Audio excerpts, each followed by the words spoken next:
method, and we have different methods sa pag-optimize ng ng ating mga campaign. So dito, this is sample ng search term report, and makikita mo dito yung kanilang target or yung campaign name as well. Dito natin makikita siya. So meron tayo ditong auto, meron tayo dito. It's a combination to, combination ng auto and manual targeting. Yan.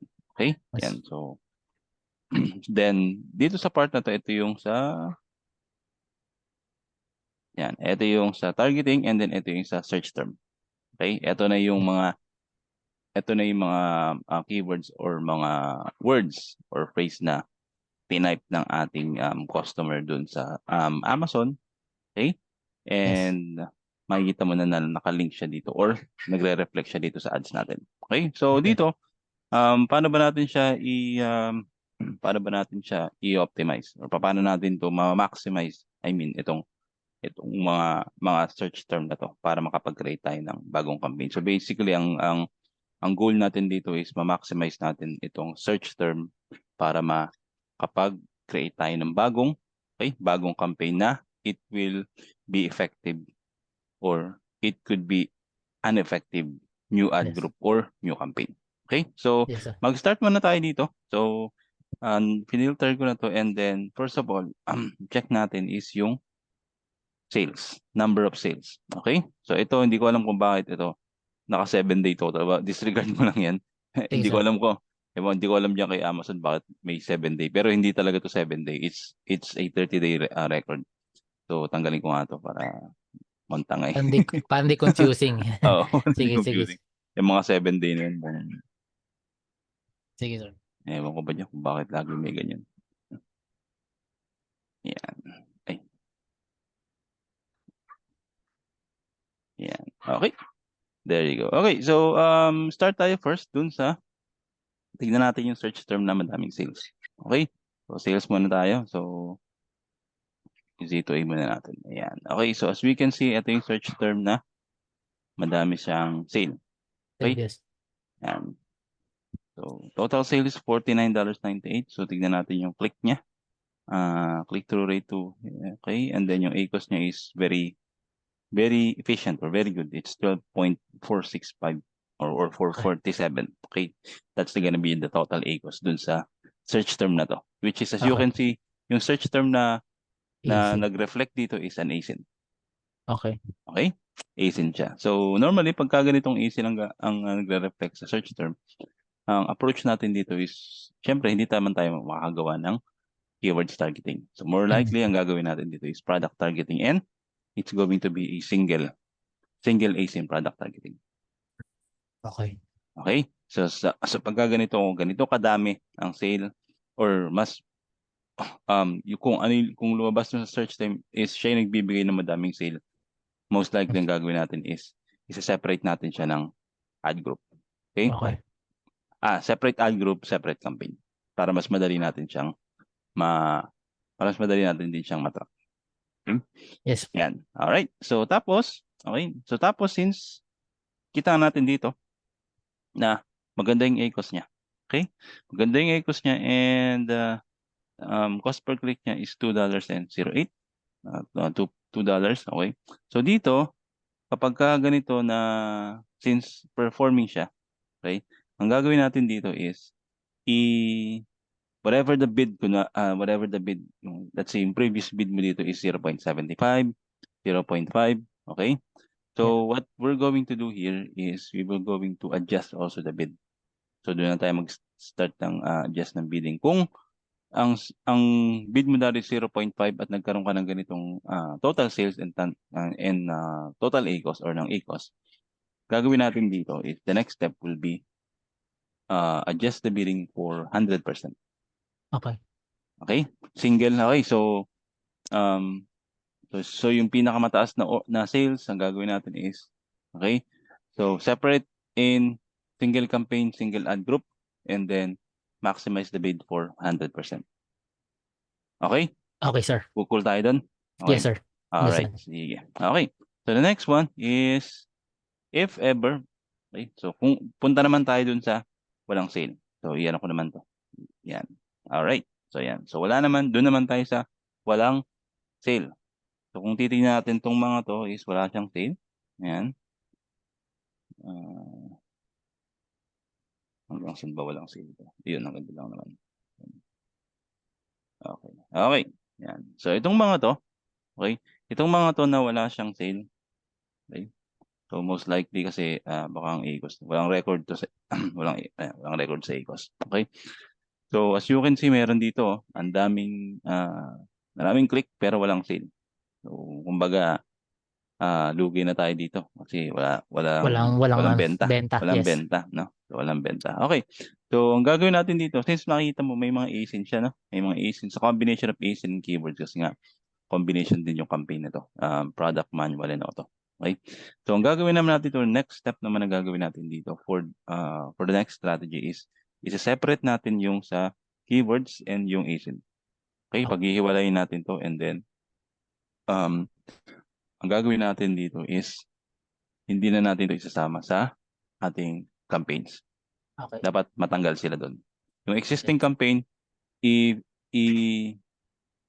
i-filter mo yun or more likely, for me, ang ginagawa ko is disable ko siya or ina-archive ko siya. Tapos, gagawan ko ng bago.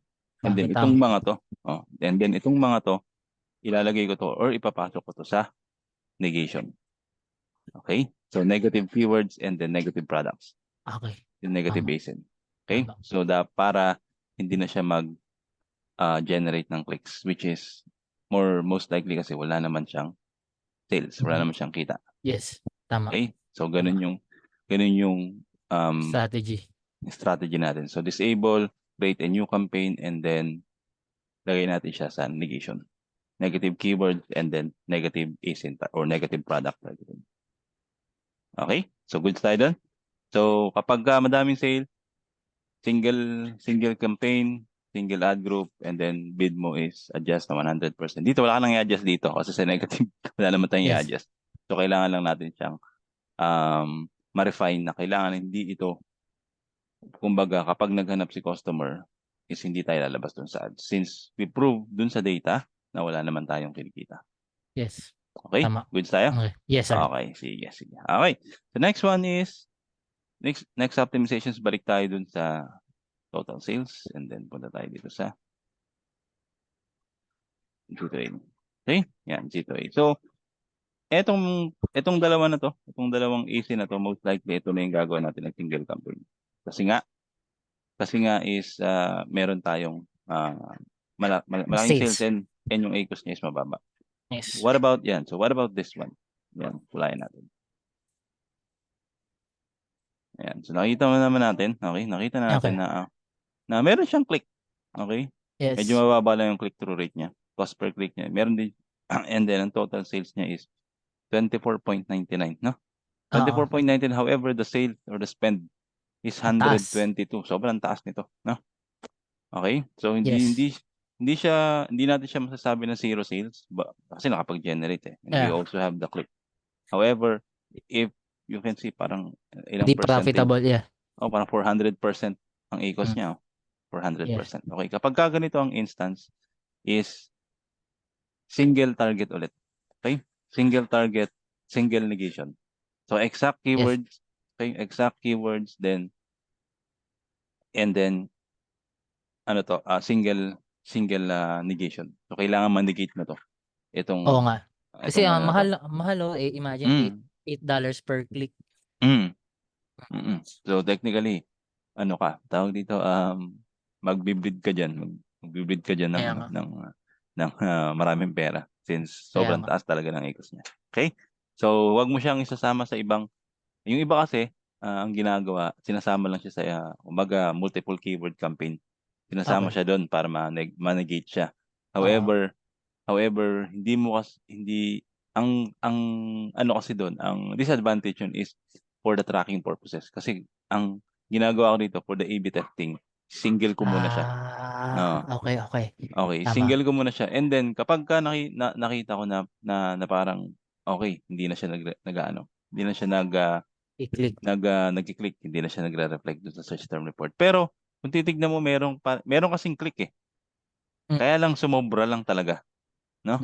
So kapag ka na-A/B test mo siya na ayun nga, na-A/B test mo siya na parang wala na siyang nagki-click, pwede mo rin siyang gawan ng single campaign. Tapos ang gagawin mo lang dito, okay, since malaki yung cost per click niya, okay, ang gagawin lang naman natin dito is ibababa naman natin yung bidding niya ng 100%. Kung ang bidding natin, siguro malaki ang bid nito eh. Hindi ko makita dito.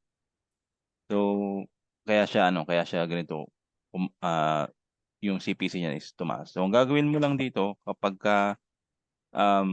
let's say mag-A/B test ka ulit ng exact keyword campaign single. Ang gagawin mo lang is ibaba mo lang yung bid niya. Baba mo lang. Let's say mag-start ka ulit ng 0.5 tapos i-launch mo siya ng i-launch mo ulit siya ng single keyword campaign tapos without the negation, tignan mo ulit yung magiging behavior kung ganito pa yung magiging ACOS niya. Pero Yes. I doubt magiging ganun kasi madami nag-click eh. So ibig sabihin dun sa part na to, meron siyang opportunity Yun nga, may dun sa traction. Wala lang meron, conversion. Wala lang yes. conversion. Yes, Okay. meron siyang opportunity para makapag-generate ng sales eh. Siguro yun nga, mali lang ang bidding strat nito. Kumbaga, let's say for example, naka-down only siya, pwede natin siyang i-fix bid. O kung naka-fix bid siya, pwede natin siyang i-down only. So, Okay. yan. Okay, so So clear ano pa tayo. rin, pwede pa Mm. rin siya or depende pa rin, actually depende pa rin kay client yan, no, sa budgeting. Oo, Depende pa rin sa depende pa rin pero pwede mo kasi siyang pwede mo sa kanyang kumbaga, pwede mong i-test lang. i-open. Pwede mo siyang i-open na ganito. May possibility pa rin kasi meron siyang meron siyang sales eh. Okay? So kung nag-zero to, ayun, wala na tayong wala na tayong Tama sa pag-uusapan doon. Yes, yes. Doon na. Tama. Wala natin pagkaksayan ng panahon. Okay? Tama. So doon na siya sa negation. All right. So next will be ano ba tayo dito? So ito is bid is down natin ng 100%. Tapos how about this one? Ito same scenario yan. Same scenario lang sila yan. Pero ito kasi is ASIN targeting naman. Pero kung titignan mo, same scenario lang sila. Almost 146. May sale, may click, may sale. However, sobrang mas mataas pa rin yung spend, no? So, gawin mo lang dito is the same approach dito. Hihiwalay mo lang din. Hihiwalay mo lang siya. Okay? Alright. So, ito.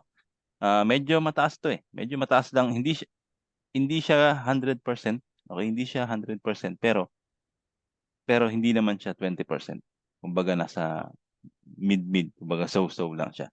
Okay, kung titignan natin dito is spend niya is 12 and then total sales niya is 24.99. So parang ang nangyari dito, is break even.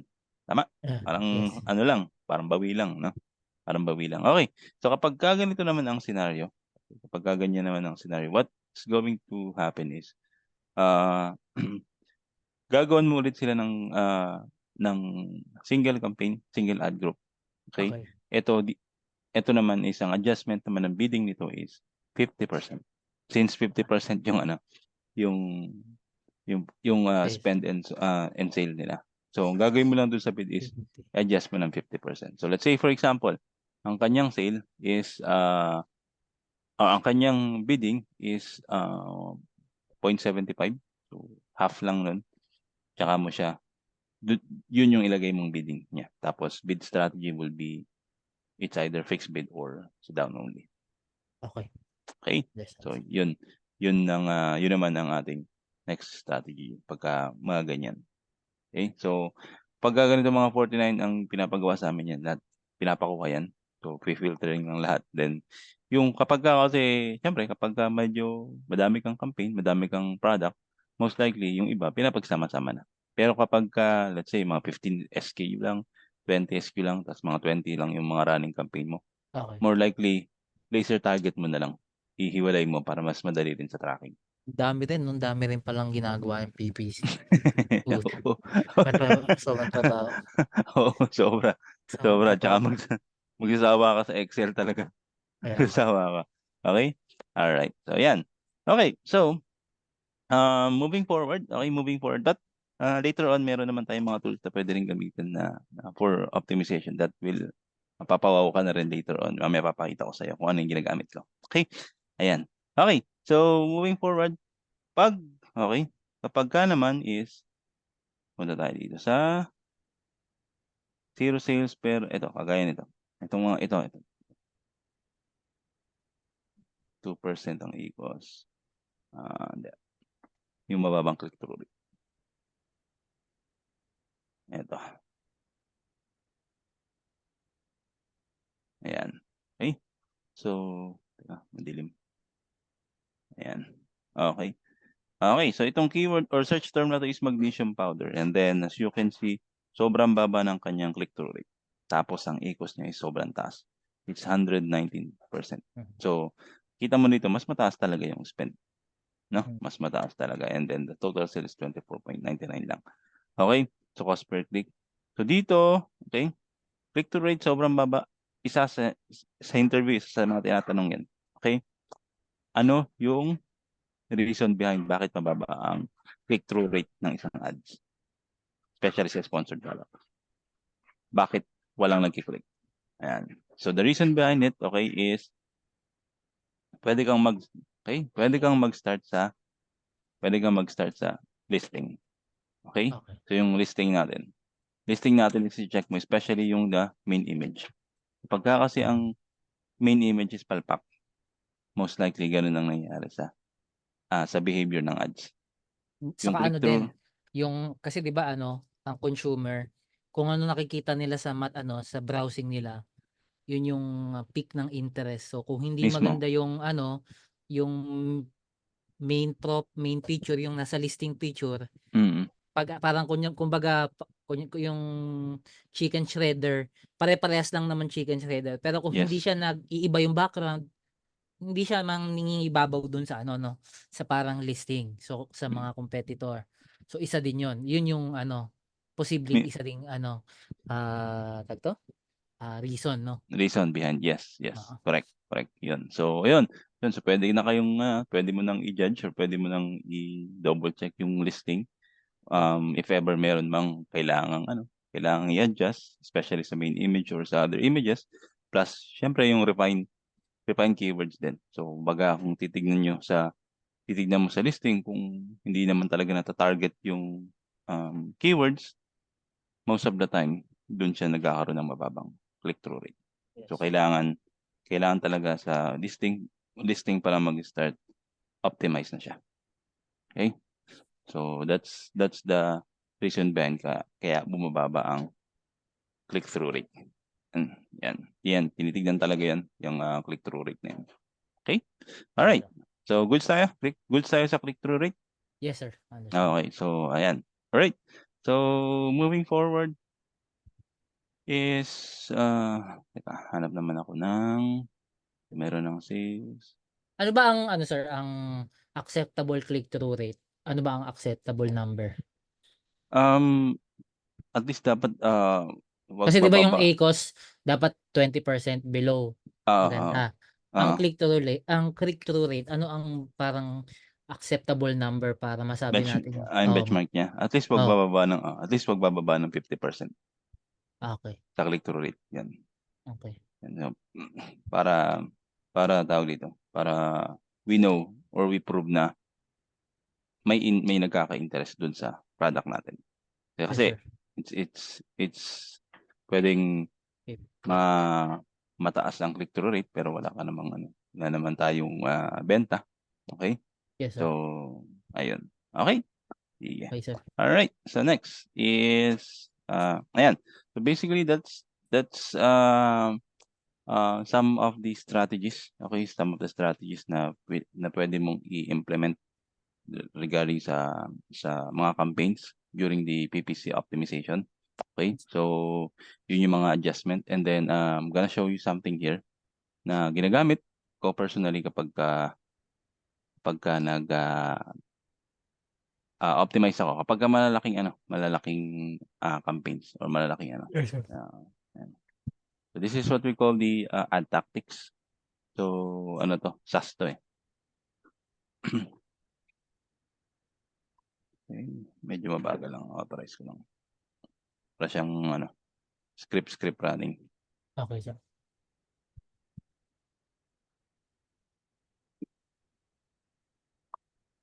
Try lang natin.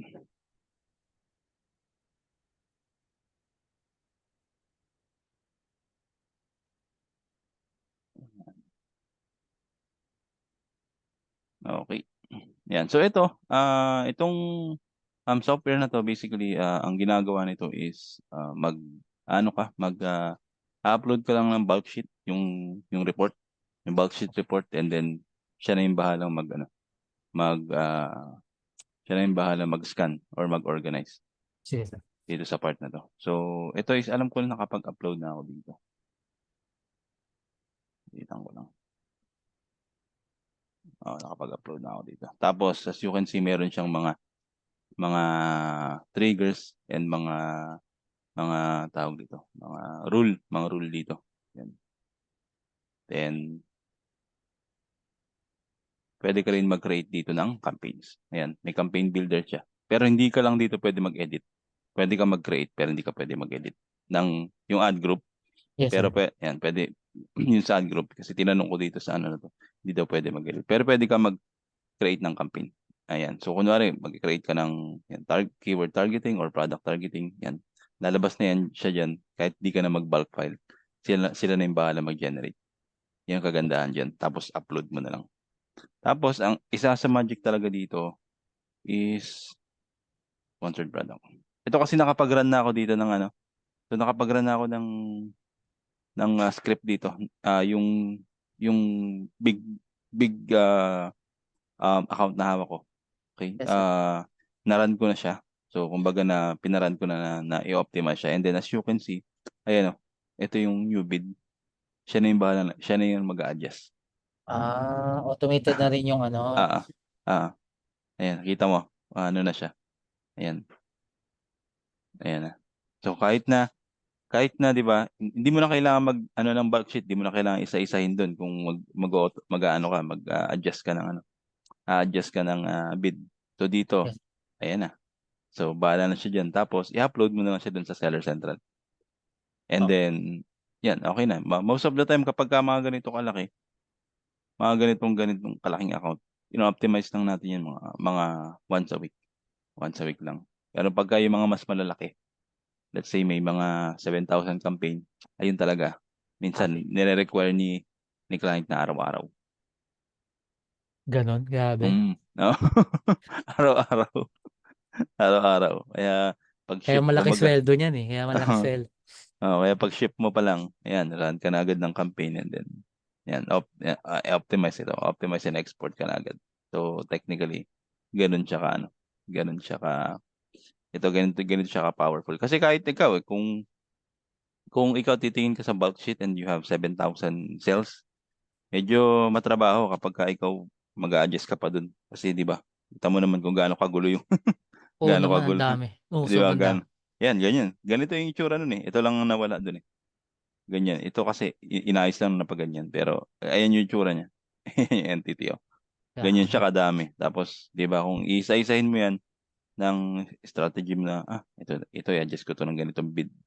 Pero kung meron kang set of rules, yan, is specialized na software, yan, medyo gagaan trabaho mo. Kaya yung mga 8 hours mo na trabaho, pwede mong papadali yun mga 4 hours, 3 hours, sabi mo.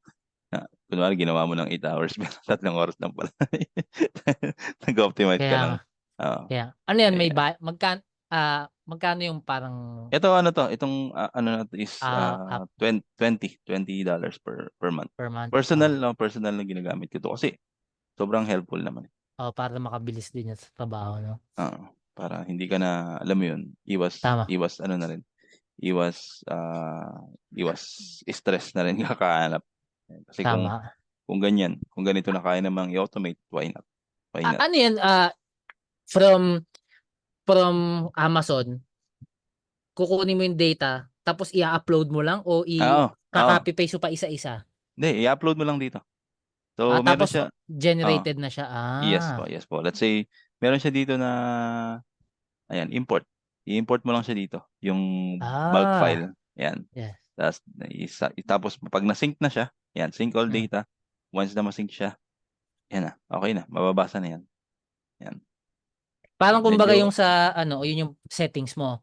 Ikaw na yes. pumili nun. Itong settings na 'to, O yung sila yan? nandito. Yung Sila dito, yan? ano 'to, settings 'to ng tool, which is, like Ah, standard setting. So, ah, it depends pa rin sa'yo sa'yo, oo. kung gusto mo pang ayan 'no, kung gusto mo pang i-adjust yung mga rule. Tsaka madami pang rule dito, eh. Marami Ah, marami pa 'yan. Yung mga kumbaga mm, yung sa advanced pa. Kasi yung iba dito may pinagagamitan ng sponsored brands, sponsored 'yan, sponsored, yeah. sponsored, display, 'yan. So, Kaya nga eh. kasi, focus lang naman kasi ako dito sa Kaya, sponsored products. Ayan. tama, tama. Okey, Galing, galing. ayan. Okey.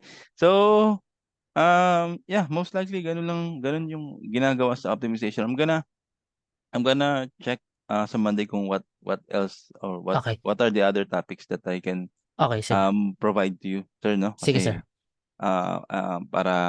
para mas ma-broad pa yung knowledge mo sa PPC, and Sige, then sir.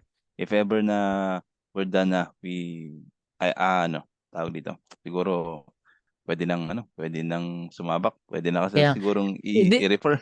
kaya, tatanong ko nga sana sa'yo, sir, kung nasan yung ano, yung Google Drive nung mga Ay, past, ano na, i-compile oo, ko tapos kasi bibigyan para kita. pagka free time ko, i-re-review ko ulit. Para alam mo Oo, yun, yung repetition lang. oo, oo. Tapos, itatanong ko din sana sa'yo, iniisip ko, kasi baka mahirapan ako kung mag-a-apply ako ng talagang client na yung Hmm. mag-aano ako, impostor syndrome ako. Oo, Baka mahirapan ako. As oo. in talagang baka mapahiya ako. Parang iniisip ko, mag-agency ako. Kahit Puwede. mababa lang, Oo, puwede. ang Puwede. inaano ko lang kasi, baka yung oras ko maaksaya sa kasi may client na ako na part-time, meron din ako isa Oo. ngayon. Tapos may in-applyan ulit ako dalawa, so parang positive. Oo, naku, medyo Pero gusto ko talaga mag-shift sa PPC oo, kasi ano, kung if ever na kunyari hindi naman ako kumuha ng sobrang laking client, yung mga mm, middle lang na oo, more of ano lang, saktong management, oo, pero maganda oo, yung swelduhan, at least may oo. flexible ako sa time, 'di ba? Parang Correct, correct, correct. Pero so kung, ako, I suggest kung talagang mag-shift ka sa PPC, ano, talagang magbabawas ka na muna ng client. Kumbaga kaya nga. kailangan mag-focus ka sa PPC kasi ibang ano dito, eh, ibang stress level nito lalo na 'pag sa umpisa, Kaya nga. lalo na Hindi 'pag sa saka yung umpisa. sa agency kasi 'di ba sa naalala ko, nabanggit niyo sa agency, may process na sila. So Oo, parang oo, i-spoon feed nila sa'kin everyday yan oo, hanggang makasanayan ko siya, eh. So mismo. yun nga, may nakita ko si ano, eh, sikat yun, eh, nakita ko sa online job, sikat yun, si Steven Pope. Oo, 'yan. Laging nagpo-post yun. Oo, Parang gusto laging ko nga, kaso laging nakalagay dun ano, eh, DOE, baka mamaya $1 per hour lang, lugi pa ako sa ano, kuryente ko dito. ano 'yun, tawag dito, hindi, ang alam ko ang intern sa kanila galing ako dun, eh, nagtatalong Ah, specialist ako dun pero matagal na, oo, 2020 pa. Ang hindi naman sa ano, hindi naman sa okey naman sa kanila, okey naman yung kaya ano nga. sa kanila, medyo sensitive lang yung system, lalo na 'pag may linked ka tapos friend mo siya. Naku, Ah, wag kang mag wag kang magko-comment-comment dun sa mga ibang PPC masters or yung ano, oo. 'pag nakita ka nun patay ka, bigla ka na lang mawawalan ng access. Ay gano'n. Oo, oo, Actually yung kasama ko ngayon dito sa isa kong ano, Amazon, galing din sa kanya. hmm, Okey naman daw kaso mababa yung sweldo. Kasi from parang 2 point something lang siya dun, eh. Tas dito naging 7 siya sa'min. Pero maganda naman experience kaso hindi ko kaya oo, yung oo, one year, hindi ko kayang 1 year parang, oo, hindi ka ah, ah, mabubuhay dun, di ako mabubuhay dun, ayun. $2. Pero Kasi kung ngayon nakatikim na ako ng maganda, eh. Ang akin lang gusto ko lang talagang subukan yung PPC. oo, Kasi oo, kasi yung time tsaka yung salary, oo. parang gusto kong subukan. So Mismo, yun, mismo. Pero may mga ibang agency naman na malaking magbigay, and mas maganda nga kung i-target mo kung ganyan na gusto mo na flexible is direct client. Tapos yun nga, kung siyempre kung 'di ba malay mo naman mabul ma-jackpotan natin is gano'n, 'di puwede naman natin ano 'yan, puwede natin pagtulungan din. kaya nga. Sabihin ko Me sa'yo kung ano yung mga gagawin. papatulong sabagay. Mm, Kasi yung agency ano ko na may nakausap ako noon ang tinatanong sa'kin gaano ano yung experience ko. So mm, basically pagka wala ka talagang idea, either hindi ka nila tanggapin o desperate silang mag-hire ng sobrang baba. Mm. Ilan lang kasi din talaga yung willing mag-training sa walang alam, eh. Iilan Oo. lang agency, Oo. siyempre. Oo. So, kaya minsan talaga nagfo-focus ako sa sourcing. Kaso lately, pansin ko yung sourcing medyo ano, eh, Mababa ba? hindi, Oo. walang masyadong opportunity sa sourcing, eh. Oo. Parang hindi halos laging may nagpo-post ng ano, ng Mm. job listing. Ako Mm. naman kahit may full-time, part-time, apply lang ako ng apply tapos gusto ko kasi parang madami, parang susundatan ko ng 1 hour, susundatan ko ng 2 hours, Mm. gano'n. Mm. So, gusto ko kasi madami, yun lang. Ang hirap makahanap ngayon, eh, parang nakita ko opportunity talaga account management tsaka Mm. PPCA. Yung account management naman matrabaho. Sinabi mo pa. Yung PPC Ah. kasi ano, data analytics, Oo. ano, ayos upload tapos antay ka na lang. Oo. So yun yung gusto ko Account sana, eh. management, account management hindi. Pati mga refund nun, pati yung mga lalo na yung mga bagong enrollment tsaka update sa Amazon. Naku, kailangan ano ka dun, Yun lagi lang talaga. nakabukas yung ano mo, lagi nakabukas yung laptop. Yun nga Oo. actually na-experience ko na yan yung mag-account Hmm. management, nato-toxican ako. Kasi ano yan, eh, depende sa process, ano ka, message update ka ng update lagi dun sa Mismo. ano namin, Hmm. sa ano namin, ano nga ba yun, productivity app namin sa Hmm. Trello. Ano, kunin mo yung app ano, ganyan. Ganun yung mga refund, ganyan, ang dami. Ta's babasahin mo isa-isa, filter mo yung refund, filter mo yung return, magkano yung mga pera, mga gano'n. Toxic, Mm. hindi Mm. sulit, hindi sulit. So yun. Okey, Anyway, sige, sige sige, sir, sige. pagka natanggap ako, ano ako, magpapa-ano ko, Ah, time na makapag-video call para makita mo lang yung proseso na ginagawa ko. no problem, no problem. Para ano, mas smooth No smooth problem. smooth smooth ako dun, smooth. Sige, sige, sige. Sige. Okey, salamat Thank sir, you sir, salamat. thank you sir, thank you Okey, sa time. thank you, thank you. Okay, Ba-bye. bye-bye.